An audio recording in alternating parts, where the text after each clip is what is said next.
Flat Art Day. Nice to see you all again.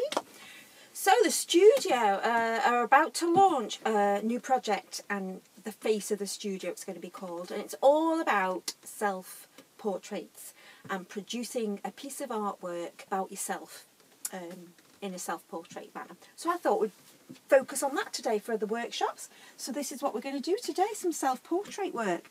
So what I'm going to do is I'll show you the basics of laying down where our eye, nose and mouth go, and then you can decorate it in whatever format you want. I have used different materials, so today I've used crayons, paint and paper, but I'll go through that in a bit more detail in a minute.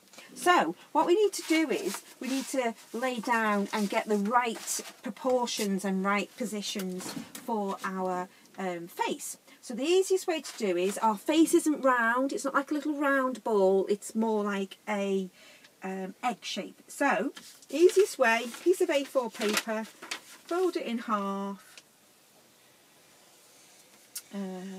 draw a little egg shape, half an egg shape, half of an egg. There you go. I need to put my glasses on, don't I? There you go. And then we'll cut it out. Okay? So cut this out. And this will give us a template. So if you want to do a few examples so you can see which one you like best, you've got a little template then. And then we draw around it there. And we've got a reusable template then. Okay? So we've got our basic egg shape head.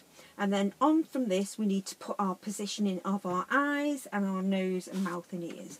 And strangely enough, the eyes and ears come in the middle of the head here. So all this space at the top is not used for your eyes at all. So if you put your eyes up here, they're just going to look a bit strange. So first of all, we're going to start with our ears, which is basically right in the middle of the head, and we're going to do a little C shape like that. And then we're going to do a back to front C shape like that on this one. Okay, I tend to love doing it with the old cardboard. You know, I like the cardboard because it gives a little skin tone as well. It looks a bit more like your skin rather than white paper. But whatever you've got, even newspaper would be great. Any form of background would be marvellous. So then we do our eyes. And again, if I take my glasses off, our eyes aren't like completely round. They're more like a rugby ball shape, aren't they? A mirror would be useful at this point there, so you can look in to see what your eye shapes are like or what features you've got going on your face. So, but generally our eyes are rugby ball shape. You could make another template if you wanted to get the same size, so it's basically a rugby shape, ball shape or a leaf shape, and then we cut that out and then we place our little template on there. You see, we get the same shape, and they're kind of and it's equally spaced out on your head from your ears. Okay, so I'm going to draw them on quickly. Oops. Okay, don't worry about that. And then we have eyebrows that follow the same line as your eye. I'm using a thick marker so you can see it on the camera. But it'd be great if you used pencil so you didn't use the thick marker. It didn't have the thick marks on your picture, but you can, because that becomes then like a pop art thing or a more caricature sort of picture. Right, so we've got our two eyes and eyebrows. If you look at your eyes, have a little look, we have eyelids. So we have an eyelid like that, which goes from side to side, and we have another eyelid that goes from side to side. And then we have little eyelashes, and they're there for a purpose, to keep all the dust out of our eyes. So we put them on, we need them on. Then we have our iris, and our iris is the coloured part of the eye. So we're going to put that in, and it's a full circle, that is a circle, and it goes from the top of your eye line to the bottom. It touches both. It doesn't go over into your eyelid, it touches both the top and bottom of your eye. So we don't have a little one in the middle. The coloured bit needs to touch the top and the bottom of your eye. And then we put our little black dot in the middle, which is called our pupil. Okay, so that's what we've got so far. So now we need a nose, don't we? So the nose comes halfway between the bottom of your eye and your chin. Okay, and I start with a little smiley face like so, and then I do another upside down smiley faces, grumpy faces, or letter ends, okay? And then we do a letter C there, back to front letter C, and then we take a curved line up to the eyebrow. And then if you want to, you can leave it like that, or you can join the other one up like so. Okay, so now we've got a lovely little nose. And now we need a mouth. And the mouth now comes between halfway again. So it's all in half. So the eyes are halfway, the nose is halfway between the eye and the chin, and the mouth is halfway between the bottom of the nose and the chin. So it's easy to remember, isn't it?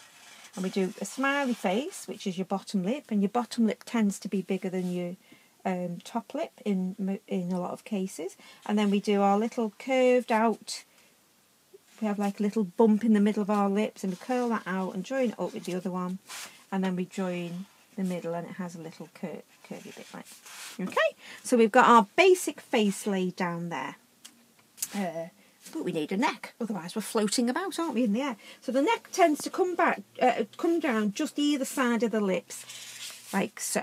So just two little lines like that, and we've got our structure of our face. So now we can start to decorate it. So like I said before, I thought I'm going to do different materials, so it's got a bit of texture going on and a bit of interest. So I've used just wax crayon, normal crayons. You can use pastel crayons, felt tips, whatever you have at home would be wonderful. And let's see how many uses you can use on your self-portrait. It'll be so much more interesting, won't it? So what I did is I crayoned this side of my background and then crayoned the face, and then I painted this side of the background and painted this side of the face. So I did it in opposites, you see, well, in diagonal opposites, yeah. And that just shows more interest. I split it in half first, and then I just coloured it in. This little bit for the dress, this bit's a bit of a collage. So collage is just sticking bits of paper or found items onto your artwork, and then this side I painted. And the very last thing out of everything that goes on is your hair. So make sure you do all your colouring in, you do your little dress or whatever outfit you want to wear, on the bottom there with a little neckline, and then we will still have our bald head, won't we? We won't have any hair. Imagine this is all coloured in, we won't have any hair. So we need hair. So when we put hair on, we don't add it to the top of our head like so, because this is our full head shape. Okay, so this top of the head is my top of the head there. So if you've got short hair, it's so easy to do. It's just one little line from the middle there, and you go down to your ears, kind of like that. Put a little part in. If you've got a side part, you can put it there and do the line over that way. So that's short hair, okay? If we have long hair, we start bringing it down from the ear there, okay? And we can... depends if you have your hair tied behind your ear, you keep your ear in view. If you don't, if you look at my picture, you can see I've painted over my ear. I did start with exactly the same like I showed you, and I painted my ears out, because when I usually wear my hair, it comes down like that, okay? So you can do it either way, whatever. And then the short hair one is kept like so. And then if you have any, like you wear little ponytails in your hair, we can do a little ponytail on the short one like so. Or if you wore a hat, you'd take it from the top, so the cap would come down there. You don't add any hair on top of the head we've already drawn, because that will distort what your face looks like. A self-portrait can come in all sorts of formats. My daughter, when she was younger, she did this little one up here, and what she did is kind of the same thing I've just showed you to do with the face, but then she did a different background on a different piece of paper. She squared it all off into different squares, put all her favourite interests on each one on one of those squares, and then cut out the face and put the face on top of it. And then we have a manga style self-portrait.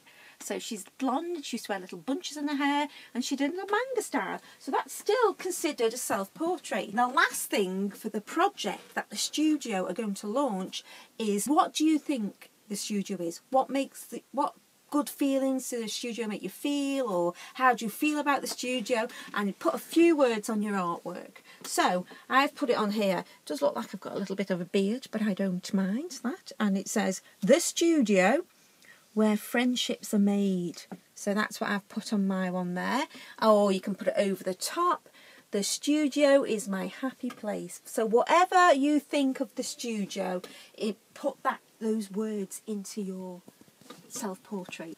And hopefully we'll get them into the exhibition once this all is over and done with. See you soon. See you next week. Bye.